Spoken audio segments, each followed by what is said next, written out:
Hello दोस्तों, veterans नमस्कार। मैं दीवान सिंह। मैं आपको बताना चाहूँगा कि जब हमारे केस की सुनवाई हो रही थी और हर 7वें दिन हमारे केस की सुनवाई का नंबर आ रहा था,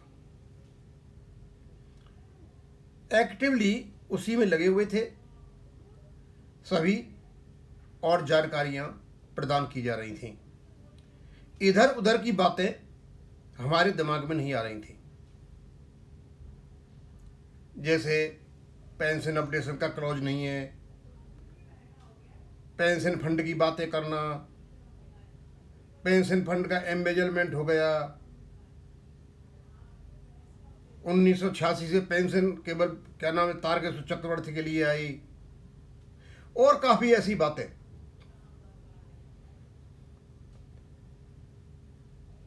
जब हम बिजी हो जाते हैं ना,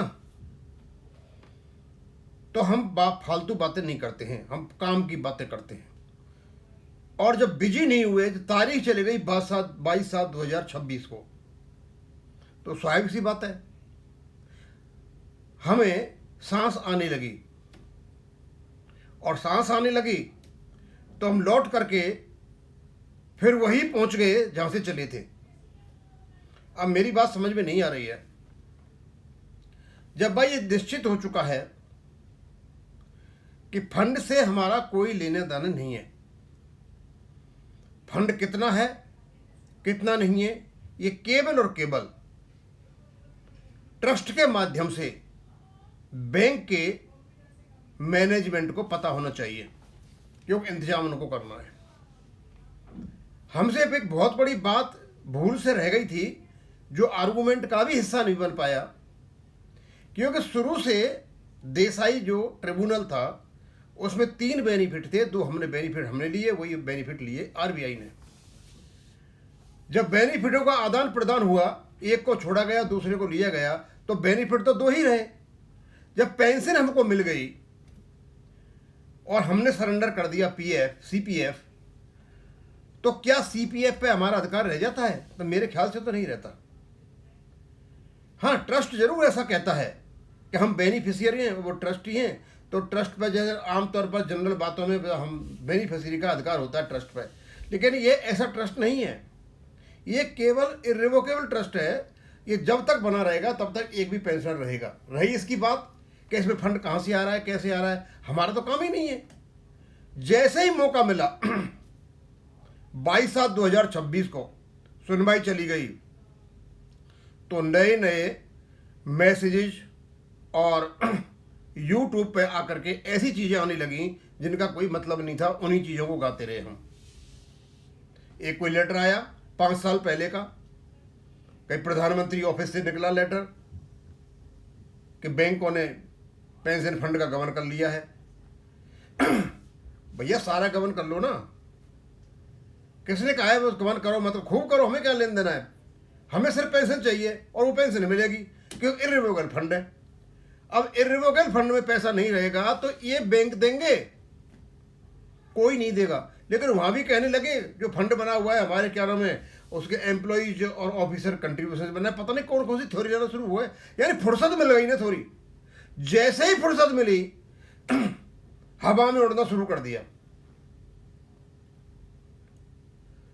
अब एक तो ऐसे हवा में उड़ना शुरू हुआ, और उसके बाद फिर अपना अपना हिसाब किताब इमेज का, पब्लिसिटी का, पॉपुलरिटी का दिखाने लगे।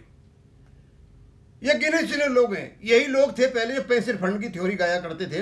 अब शायद इनको हिचक आती है कि पेंशन फंड की थ्योरी कैसे गाएं, तो घुमा करके लाते हैं। एक तो आई कहीं 95,000 करोड़ की कहानी, जब सुप्रीम कोर्ट में केस चल रहा था, उसका आज तक पता नहीं चला कि भैया उद्भव कहां से हुआ था, उसका कहां से ओरिजिन हुआ था, पर आई जरूर। अब फिर निकल करके आ गई पेंशन फंड में गबन हुआ। अरे भाई, आपको अपने घर से मतलब है, दूसरे घर से मतलब है? और मैं बता दूं आपको, ये आपका जो ट्रस्ट है जिससे आप पेंशन मिलती है, उसके 2 ही काम है। यदि इनके पास पैसा पड़ा हुआ है तो इनको इन्वेस्ट करना, और जो भी इनकम हो रही है उससे पेंशन देना है, नहीं है तो मतलब बैंक से डिमांड करना एक्चुअली के माध्यम से, इतना सही काम है। क्योंकि ट्रस्टीज का अपॉइंटमेंट भी बैंक ही करते हैं। इनको पैसे की कमी पड़ती है तो बैंक ही देंगे। होल सोल इस पर जो काबू है वो सीएमडी का है। ये केवल एक अलग व्यवस्था बना रखी है कि आपको हिसाब किताब रखने के लिए कि ट्रस्ट के माध्यम से आपको पेंशन मिलेगी।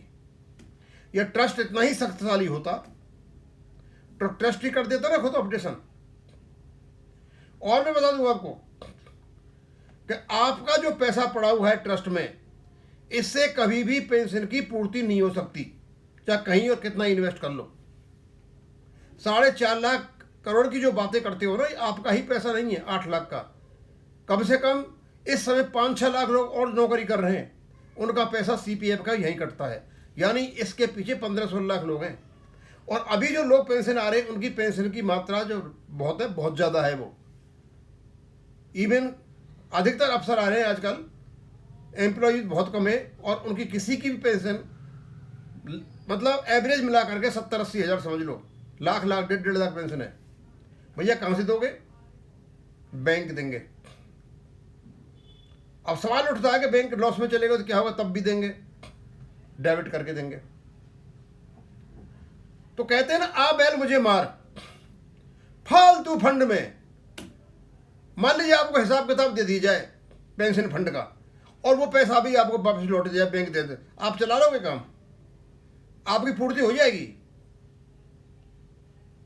बेहद ही कमजोर कैलकुलेशन है उन लोगों के जो ये कहते हैं 4.5 लाख करोड़ में आप अपना पेंशन का खर्चा निकाल दोगे। अब पता नहीं कहां से कैलकुलेशन लेकर के आते हैं। दोस्तों, फुर्सत मिली हुई है तो इसको यूज करो प्रॉपर तरीका से। अब ये तो था ही था, अब इस फुर्सत में एक काम और आ गया, वो हमारे बैंक का चैलेंज में छेड़ दिया। अब इनके कहीं 10 तारीख को चुनाव होने हैं, ना तो ये डेलीगेट की लिस्ट दे रहे हैं, ना ये जो कौन कौन उसमें भाग लेंगे वोटिंग के लिए वो दे रहे हैं, और नए चुनाव अधिकारी का नाम बता रहे हैं। अब सीधी सी बात है, यहां पर भी कोई घपेला ही होगा। अब ये भी 2 गुटों में बटे हुए हैं। एक गुट आएगा, पढ़ेगा, नाम पढ़ेगा, भैया इसको सेलेक्ट किया जाता है, दूसरे हाथ उठा देंगे और काम हो गया। ऐसे ही होता रहा है। यानी बैंक पेंशनर्स के पैसे का इन यूनियनों ने जिस प्रकार से दुरुपयोग किया है, जिस काम के लिए पैसा दिया गया था वो तो गया कुएं में, और जिस प्रकार से दुरुपयोग कर रहे हैं पैसे का, अब पता नहीं ये कैसे करेंगे कैसे नहीं करेंगे। और हम पे तो बहुत दबाव है कि दीवान सिंह जी आप थोड़ा बताएं, जो लोग हैं यहाँ पे, कि भाई क्या करना है क्या नहीं करना है, कैसे बैंक टचलम को हटाना है। बैंक टचलम को हटाने के लिए सर हतना 100% राजी हैं। अब बैंक टचलम में कोई छोटा मोटा बच्चा तो है नहीं, वो भी खेला खाया शेर है, वो भी कुछ ना कुछ करेगा, कर तो रहा है। अब देखते हैं क्या होता है। लेकिन चलो मैं वहाँ नहीं जाता, वहाँ तो और बातें देखेंगे। तो दोस्तों मैं बताना चाह रहा हूँ आपको, यदि टाइम मिला है ना थोड़ा सा, भैया इसको कंस्ट्रक्टिव पॉजिटिव वे में लो, फालतू की अफवाहें मत उड़ाओ। क्योंकि जो लोग रोजाना कुछ ना कुछ करते रहते हैं ना, वो कुछ पब्लिसिटी के लिए और इमेज के लिए कुछ ना कुछ करते रहते हैं। अब मुझे पता नहीं, एक आदमी है बार बार क्रॉस लगा करके कमेंट करता है। भाई तुम्हारे कमेंट से मुझे क्या लेन देना है? मैं चैनल चला रहा हूँ, जानकारी दे रहा हूँ। कहता है साहब आपने इतने वीडियो बना लिए, अपडेशन हुआ क्या? भैया मैं समझ में नहीं पाया कि वीडियो बनाने से अपडेशन हो जाता है क्या? वीडियो मेरी जानकारी के लिए होते हैं, और क्या क्या जानकारी वो जानकारी देते हैं, पर पता नहीं। वो कहते हैं ना बड़ा पंगा लेना है, कुछ बड़ा पंगा लेने वाले। अरे यार जिंदगी दी है भगवान ने, अच्छा काम कर लो। रही जानकारी की बात, हम तो जानकारी फिगर की देते ही रहेंगे। अब क्योंकि मैं पढ़ करके नहीं दे पा रहा हूँ, हम संभाल रहे हैं अपने इसको, हमारे एग्जाम्स हैं, एग्जाम पहले ये बाद में है। तो मैं तो यही कहना चाहूँगा, थोड़ा विश्राम मिला है तो शांति से विश्राम ले लें। पुराने कपड़े पहन करके नंगे ना नाचें। अभी कुछ लोगों ने पुराने कपड़े पहन करके नंगा नाचना शुरू कर दिया है। हमारा केस पड़ा हुआ है, बड़ा सशक्त केस है, सुनवाई होने दीजिए और सब कुछ सामने बाहर निकल करके आ जाएगा। अब मैं यहीं ख़त्म करूँगा। थैंक यू, धन्यवाद।